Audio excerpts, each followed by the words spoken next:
gré des vents éthérés et des marées stellaires. Envoûtés par le chant des baleines, les voies galactiques s'ouvrent au passage de Nadak.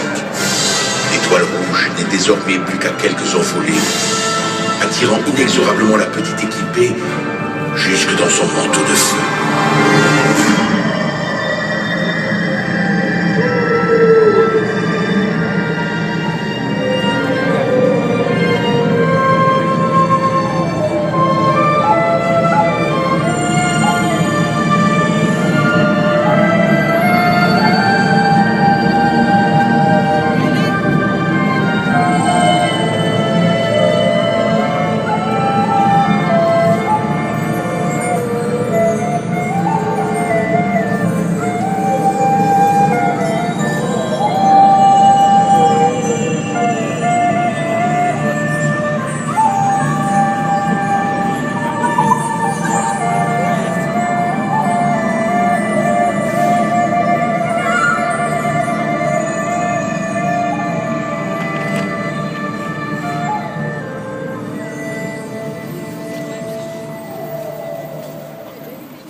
Voici donc l'entretenu secret de l'étoile rouge.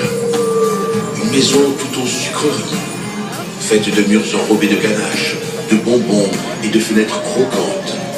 Nadak, qui s'attendait à découvrir ici une véritable fabrique grouillante, se retrouve en fait au cœur d'une maison étonnamment désertée.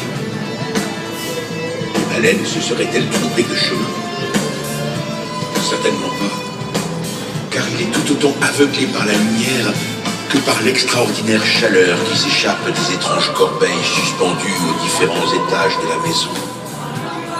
C'est donc bien là qu'est fabriqué et entreposé ce feu précieux, dont une seule petite flamme pourrait, à coup sûr, réchauffer sa banquise et y faire sourcer la vie. Une petite flamme, n'en prendre rien qu'une seule.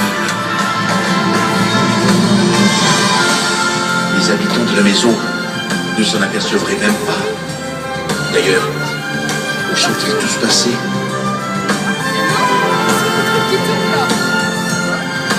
Nadak veut profiter de cette absence inespérée pour cueillir un peu de cette lumière qu'il a tant désirée.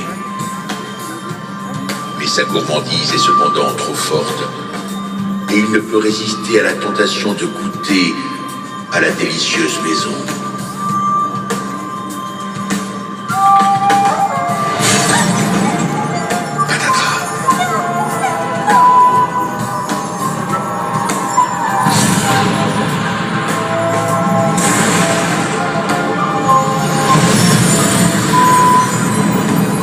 Les corbeilles tombent, vont et viennent dans la nuit, s'entrechoquent et disparaissent au regard impuissant de Nadak.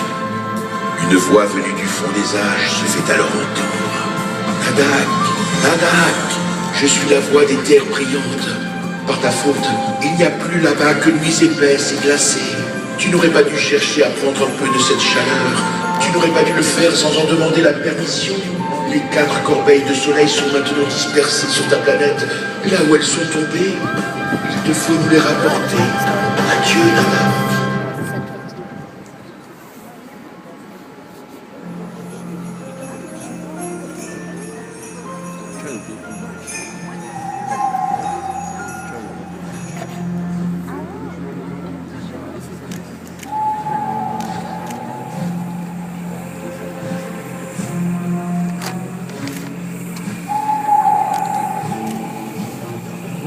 La forêt des mystères. Nadak ne connaît pas cet endroit. Une forêt cathédrale s'ouvre devant lui. Des arbres inconnus élancent à la verticale d'orgueilleuses colonnes. Tentaculaires, leurs ramures s'enchevêtrent dans une étreinte silencieuse et mystérieuse.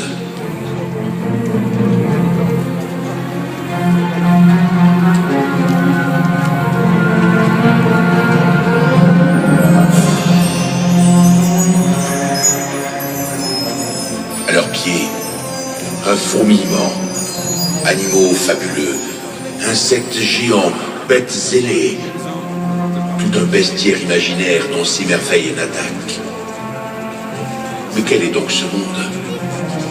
À le voir, l'enfant devine qu'il n'est plus très loin de la première corbeille.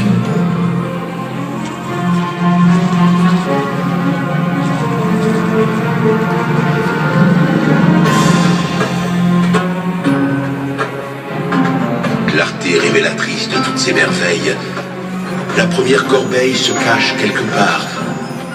Il en sent l'envoûtante chaleur, comme une ivresse qui gagne tout son corps. Il sait, il est certain, il approche du but.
Le château des ombres.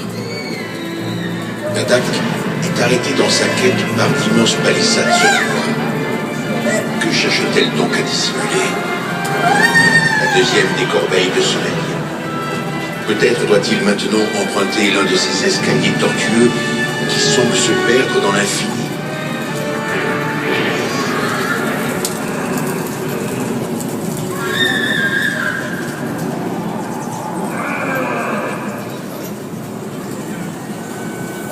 Vite, il ne faut pas que s'éteignent définitivement les terres brillantes. Marche après marche, l'enfant doit monter, monter, monter encore, même s'il étreigne les grandes terreurs d'enfant, même s'il guette les pièges machiavéliques du château des ombres.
La mer à l'infini.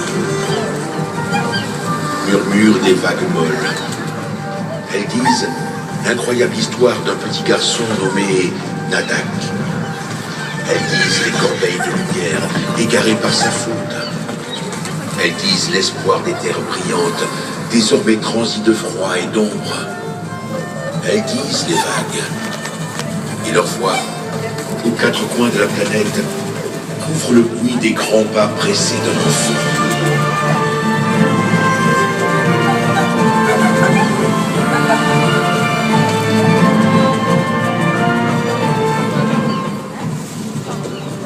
Tandis que là-bas, au pied des rochers, patiemment,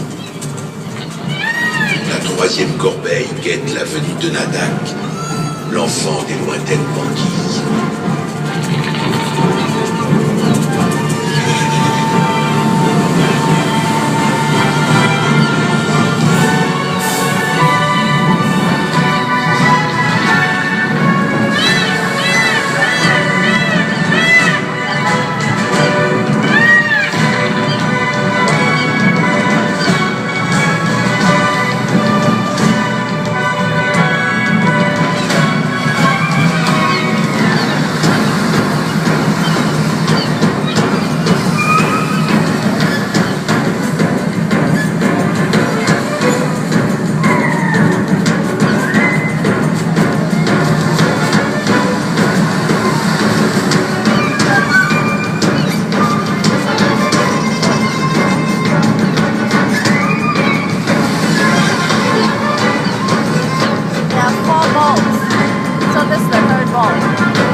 Vertigineuses abysses, fascination de l'eau, théâtre fantastique foisonnant de multiples vies, myriades de poissons, balais incessants qui bercent gentiment Nadak.